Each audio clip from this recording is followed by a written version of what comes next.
एखादी संख्या ही दुसऱ्या संख्येच्या किती शेकडा आहे किंवा संख्येचा शेकडा किंवा टक्के कसे काढायचे ते आता आपण शिकणार आहोत. हे शिकण्यासाठी आपल्याला दोन गोष्टी माहिती पाहिजेत. एक म्हणजे शेकडेवारी किंवा टक्केवारी म्हणजे काय आणि दुसरं म्हणजे सममूल्य अपूर्णांक म्हणजे काय. शेकडा म्हणजे काय, पटकन आपण उजळणी करूया. शेकडा म्हणजे 100 पैकी 100 भागांपैकी जेव्हा आपण काही घेतो त्यावेळेला आपण त्याला शेकडा किंवा टक्केवारी असं म्हणतो. सममूल्य अपूर्णांक म्हणजे काय? सममूल्य अपूर्णांक म्हणजे सारखी किंमत असलेले अपूर्णांक. मूल्य म्हणजे किंमत, म्हणजे ज्या दोन अपूर्णांकांची किंमत सारखी आहे ते अपूर्णांक झाले सममूल्य अपूर्णांक. आणि असे अपूर्णांक शोधण्याची काही चाचणी आहे का? तर आपल्याला आठवत असेल की अशा अपूर्णांकांचा तिरका गुणाकार हा समान असतो, म्हणजे त्या दोन्हीचं उत्तर एकच येतं. आता इथे बघूया 1/2 आणि 2/4. तिरका गुणाकार म्हणजे काय? एकाचा अंश आणि दुसऱ्याचा छेद.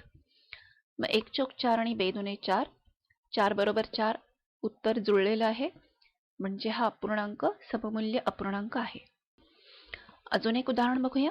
4/10 आणि 2/5. आता इथे पुन्हा 4 पंचे 20 आणि 10 दुने 20, 20 आणि 20 उत्तर जुळलेलं आहे, म्हणजे हे दोन अपूर्णांक हे सममूल्य अपूर्णांक आहेत. बरोबर आहे. आता आपण संख्येचा शेकडा कसा काढायचा त्याची उदाहरणं बघूया. पहिलं उदाहरण आहे 24 ही संख्या 40च्या शेकडा किती आहे किंवा किती टक्के आहे. म्हणजे 24 ही संख्या 40च्या म्हणजे 40 पैकी जर मी 24 घेतले तर किती टक्के घेतले. म्हणजे समजा मला एखाद्या परीक्षेमध्ये 40 पैकी 24 गुण मिळाले तर किती टक्के गुण मिळाले. आता किती टक्के म्हणजे 100 पैकी किती, म्हणजे 40 पैकी 24 असतील तर टक्के म्हणजे 100 पैकी किती. अपूर्णांकांच्या भाषेमध्ये मी कसं लिहिणार, 24/40 बरोबर किती छेद 100. मग आपण काय करूया, तिरका गुणाकार करूया. 24 गुणिले 100 बरोबर येणार आहे किती गुणिले 40. किती म्हणजे मी प्रश्नचिन्ह लिहिलेलं आहे. आता हे सूत्र आहे, सूत्र सोडवायचं म्हणजे दोन्हीकडे आपल्याला एकच क्रिया करायला लागते. मग आता दोन्ही बाजूंना आपण 40नी भागायचंय, म्हणजेच मग आपल्याला उत्तर मिळेल 24 गुणिले 100 भागिले 40. आता आपल्याला ही आकडेमोड करायची आहे. 100 आणि 40 दोन्हीकडचा शून्य गेलेला आहे, म्हणजे 10 आणि 4 उरलेले आहेत. आता आपल्याला माहिती आहे की 4 × 4 आणि 4 × 24, म्हणजे आता आपलं उत्तर येणार आहे 6 गुणिले 10 बरोबर 60. म्हणजेच मी जेव्हा 40 पैकी 24 म्हणलं याचाच अर्थ 100 पैकी 60 झाले, आणि 100 पैकी 60 म्हणजे 60% झालेले आहेत. म्हणजे 24 ही संख्या 40च्या शेकडा 60 आहे. अजून एक उदाहरण घेऊया, अगदी असंच घेऊया. 15 ही संख्या 75च्या शेकडा किती आहे किंवा किती टक्के आहेत. म्हणजे पुन्हा एकदा बघा, मला 75 पैकी जर 15 गुण मिळाले तर किती टक्के मिळाले, म्हणजे मग 100 पैकी किती मिळाले. मग सममूल्य अपूर्णांकाच्या भाषेत आपण असं म्हणणार की 15/75 बरोबर किती छेद 100. ते किती हे मी शोधलं म्हणजे मला कळलं की किती टक्के झाले, म्हणजे 100 पैकी किती झाले. आता पुन्हा एकदा तिरका गुणाकार करायचा आहे. 15 गुणिले 100 बरोबर किती गुणिले 75. दोन्ही बाजूंना जर 75नी भागलं तर माझं काय होईल, तर माझं होईल की प्रश्नचिन्ह जे आहे त्याचं उत्तर येणार आहे 15 गुणिले 100 भागिले 75. मग 15 × 15, 15 × 5 = 75. आता 100ला 5नी भाग जातोय, 5 × 5 आणि 20 × 5 = 100, म्हणजेच उत्तर आलेलं आहे 20.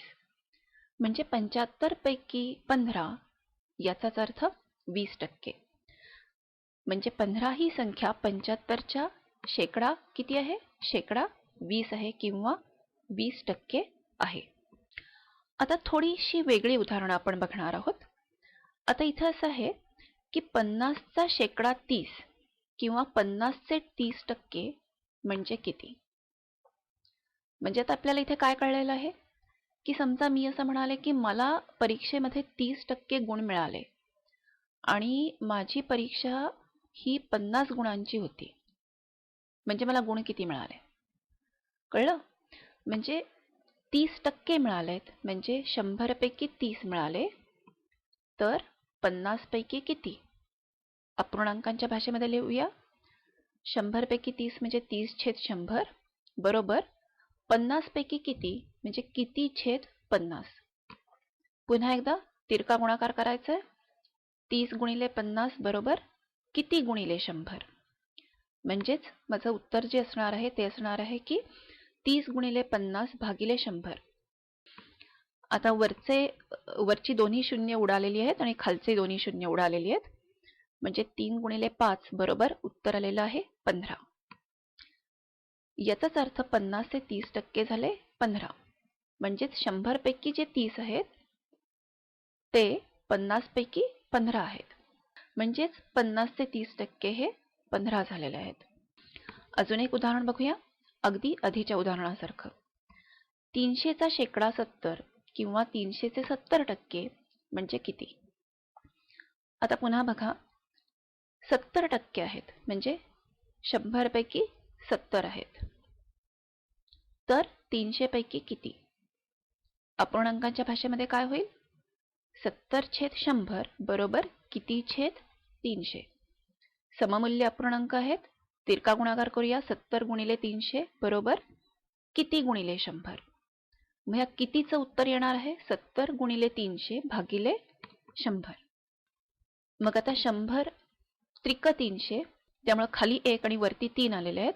मग 70 गुणिले 3 7 त्रिक 21 म्हणजे 70 गुणिले 3 झालेले आहेत 210. म्हणजेच 300चे 70% बरोबर 210. याचा अर्थ मला जर 70% गुण मिळाले आणि माझी परीक्षा जर 300 गुणांची असेल तर याचा अर्थ मला गुण मिळालेले आहेत 210.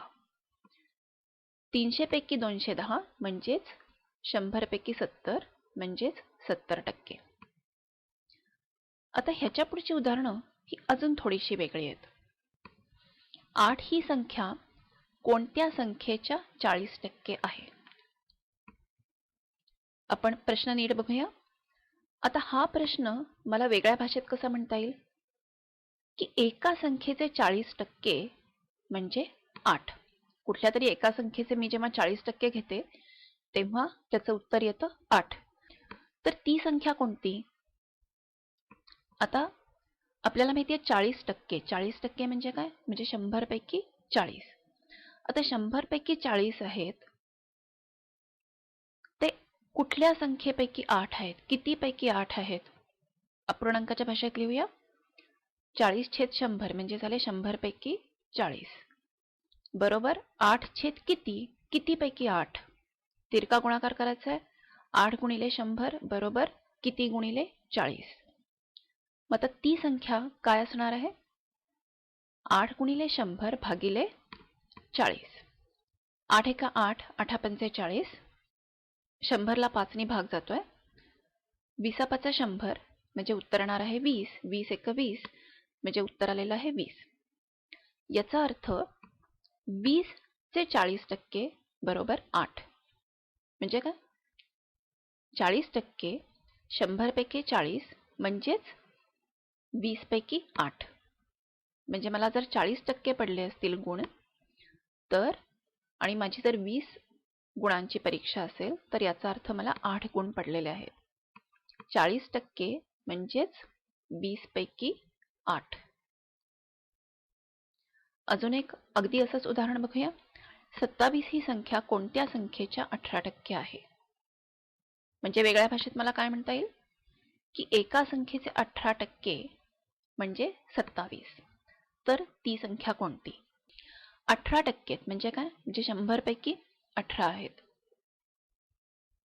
100 पैकी 18 हे एखाद्या संख्येचे 27 आहेत. म्हणजे किती पैकी 27? अपूर्णांकाच्या भाषेमध्ये होईल 18/100 बरोबर 27 छेद किती? किती पैकी 27. तिरका गुणाकार करायचा आहे. 27 गुणिले 100 बरोबर किती गुणिले 18. मग आता किती म्हणजे ती संख्या जर आपल्याला काढायची असेल तर काय होईल? 27 गुणिले 100 भागिले 18. 9 दुने 18 आणि 9 त्रिक 27. मग आता येणार आहेत 3 गुणिले 100 भागिले 2. 100ला 2 नी भाग जातोय. 50 दुने 100 म्हणजे आता आपलं उत्तर येणार आहे 50 गुणिले 3 बरोबर 150. याचा अर्थ 150 चे 18% म्हणजे 27. म्हणजे काय? 150 चे 27. 150 पैकी 27 याचा अर्थ 18% आहेत. 150 पैकी 27 म्हणजेच 100 पैकी 18. तुमच्या लक्षात आलं असेल की कुठलंही उदाहरण असेल जिथे एखाद्या संख्येचा शेकडा काढायचा आहे किंवा एखाद्या संख्येचा शेकडा दिलेला आहे आणि ती संख्या काढायची आहे, असं कुठल्याही प्रकारचं उदाहरण असेल तर आपल्याला दोनच गोष्टी वापरायला लागतात. एक म्हणजे सममूल्य अपूर्णांक, त्यांचा तिरका गुणाकार, आणि दुसरं म्हणजे शेकडेवारी म्हणजे काय हे आपल्याला माहिती असायला लागतं.